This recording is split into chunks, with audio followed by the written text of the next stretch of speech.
Van de morgen betiert binnen Tobias en Isjar uiteindelijk met het laatste deel van de Alverstedentocht. Al vanaf snijdt de morgen betiert zitten ze op een wetterfiets om de tocht te volbrengen. We zijn vanochtend vertrokken 200 meter voor Bartlium. Daar hebben wij overnacht bij Wietse en Ans. Super mooi, die hebben ons een lekker plekje binnen aangeboden, wat echt wel nodig was. Want we hadden gisteren een dag van 17 uur in de boot. De helft van het noorden was ook echt wel een beetje de helft van het noorden.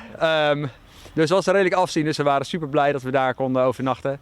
En vanochtend ging het eigenlijk verrassend goed. We hadden een beetje wind mee en we gingen eigenlijk echt super snel richting Dokkum. We liepen eigenlijk voor op schema, hè? Ja, ik denk dat we bijna een uur vroeger zijn uiteindelijk dan gepland. En ik denk dat we allebei in één keer in de flow begonnen te zitten en dan hebben we ook tegen elkaar gekomen. We proberen even vast te houden, want eigenlijk als je dan toch die snelheid hebt, kan je het beter proberen aan te houden. Want als je dan terug moet opstarten, dat is meestal het zwaarst op die waterfiets, zeg maar. Dokkum! Na zoveel kilometers beginnen er al wat mankementen op te treden. Ik zit met een soort absces op een staartbeentje, denk ik. En dat is een heel grote bol aan het worden, dus ik ga straks wel even naar de dokter gaan. Maar puur de benen die voelen echt nog eigenlijk wel heel sterk, dus beter dan ik verwacht had. Maar dat doet wel heel pijn. Het zitten is voor mij nu echt heel ondraaglijk, zeg maar. Maar gelukkig heb ik van Erik een speciaal kussentje gekregen en dat helpt wel. De man durft het net van neer.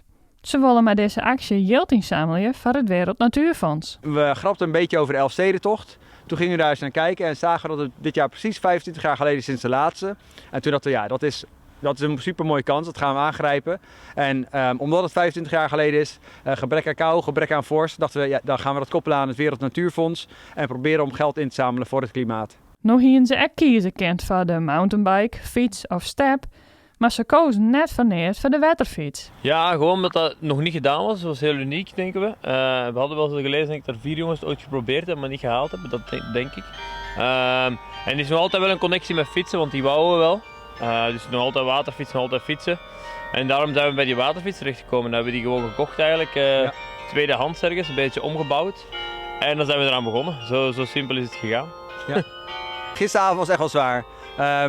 Tot nu toe of eigenlijk tot dat punt hadden we echt geen scheurtje in de mentale gesteldheid van oké, we gaan het halen. En gisteravond op zich ook niet echt, maar we zeiden wel op een gegeven moment van, het was 11 uur 's avonds, alleen maar riet om ons heen en we keken elkaar aan en zeiden, wat doen we hier? Maar goed, dat was even doorzetten en dan ben je er ook weer doorheen.